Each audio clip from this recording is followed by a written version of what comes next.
Hello everybody, we will here have a look at Damascus knives made in far away, actually from Pakistan and India.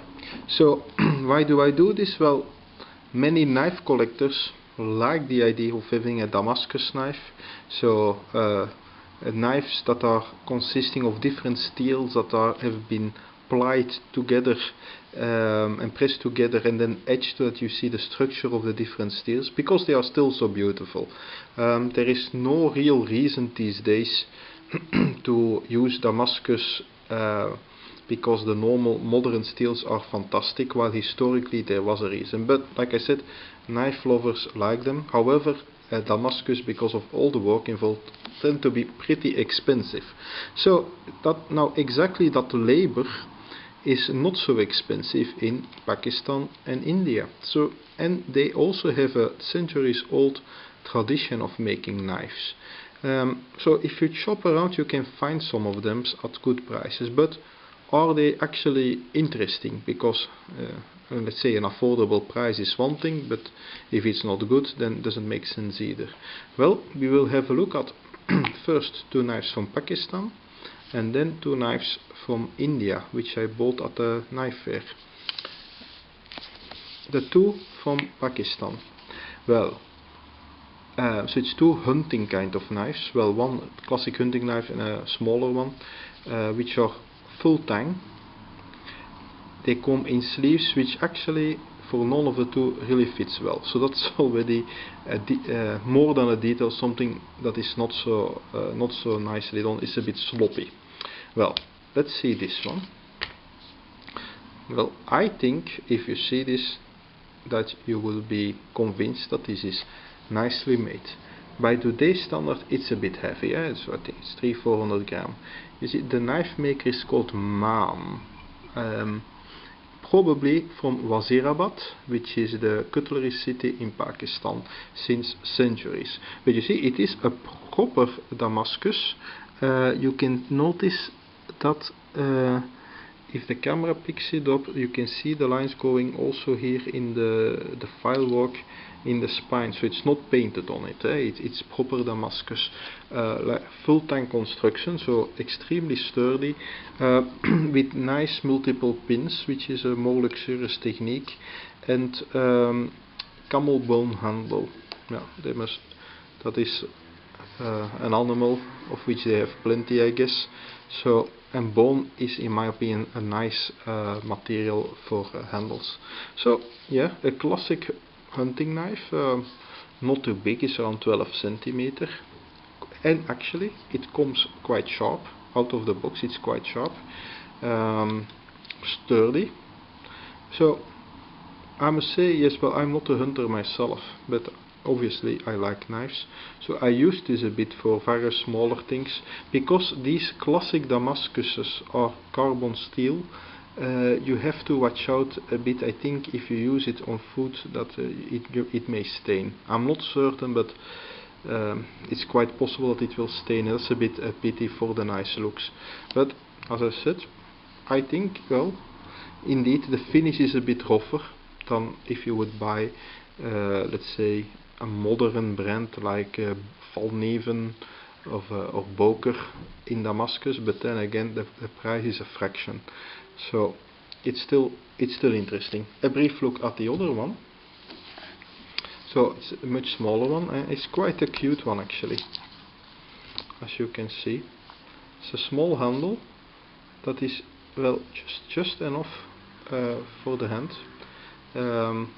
I think it's very pretty. Again, a beautiful carbon steel Damascus, nicely sharp. It sharpens well as well. It keeps an edge reasonably long, just as the other one. I tested that a bit on paper, in a sense. A bit of file work. I think this is pretty, with the pinned construction here. It's special, and the big coil here, but okay, it's not. It's a fixed knife for the first finger. I think this is very nice. You can really do precision cutting with it. Oh, indeed, Damascus from Pakistan, and if you're on a budget, I think it's very pretty. Well, even if you're not on a budget, you would argue that, well, it's beautiful. Indeed, the American or European Damascuses did have many more, much finer layers, but I mean, there's nothing to be ashamed of. If you're into knives, you will probably like this. So let's see now from India. So this was at a knife event in Belgium, that there was also a small an Indian guy from a small local cutlery who do all handwork. So a small fixed one and a folder. First the fixed one. It is actually a very handy format, this kind of compact fixed knife, full tang, so it's really sturdy. Unfortunately this came without a sheet. Maybe this would be a nice project for me to try and make a sheet.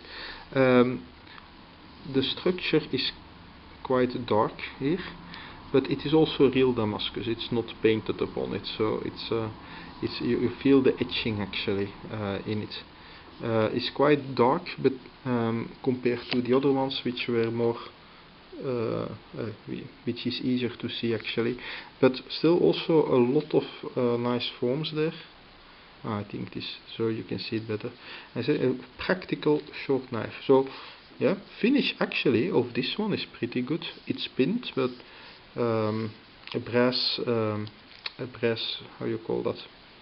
Fingers, yeah, stud, finger stopper. I forgot the name of this. Quite thick here. It cuts well. Again, carbon steel, so watch out if you use it for food, because it may stain. Nothing wrong with it, I would say. And this was, how much did it? I think I paid 40 euro for it. I think this is really worth it. Then for the same price, they had a backlocking folder. It's a very classic two-hand folder. The kind actually that you would expect Boker to make. You notice, yes, it's Damascus bolster, a dark wood handle. I don't know which wood it is. You notice a bit that the finish is a bit rougher. It uses brass liners, which is very classic in nature. I open it, you feel when you open it that it's not super smooth. So yes, there is something for the price. But also here I think quite an expressive wild structure. So as a luxurious gentleman knife, I think this is not bad. It's pretty heavy. I mean, there's a lot of steel in there. It looks well. There is no play in it, so that they do well. Indeed, in general, you feel when you go with your finger here over it, it's a bit literally what they say called rough around the edges. It's a bit the finish could have been a bit better, but yeah, I still think this is for 40 euros. This is pretty charming. So, like I say, well, indeed, not expensive, but it is a fun way to add a few Damascus knives to your collection, because, well, for us knife collectors, it is, while not necessary, it's still something cool to have. And they cut well, and well, indeed, I would also say these people from in India and Pakistan, the life standard is clearly lower than over here in the West. I've been there in India. I've been there on holiday. It was quite obvious. So it's not a bad thing, I think, to help them a bit getting ahead in life by, for example, buying their products if they are good. And indeed, they are good enough, definitely at the price. So here I summarize: 2 from India and 2 from Pakistan. I'm curious in the YouTube feedback what you think about them. As usual, also about my review, feel free to leave bluntly honest feedback.